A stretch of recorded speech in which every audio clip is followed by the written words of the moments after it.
Pinangunahan ni Captain Edwin Imnera, Philippine Navy MNSA, Acting Commander ng Naval Forces Southern Luzon, ang pamamahagi ng relief food pack sa mga pamilyang lubhang naapektuhan ng Bagyong Christine sa munisipalidad ng Jubillar Albay nito lamang ika-2 ng Nobyembre taong kasalukuyan.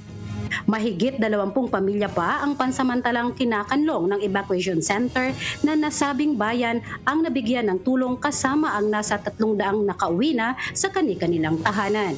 Ang nasabing mga food packs ay donasyon ng mga iba't ibang stakeholders ng Civil Military Operations Group Philippine Navy na laging kaagapay sa panahon ng kalamidad. Ang Naval Forces Southern Luzon ay patuloy na nagbibigay ng kinakailangang tulong sa ating mga kababayan anumang oras at panahon. Mula dito sa Jubillar Albay, ako si Seaman First Class Journalist Mylene Emistaras, Philippine Navy, nag-uulat para sa Balitang Nagporsol.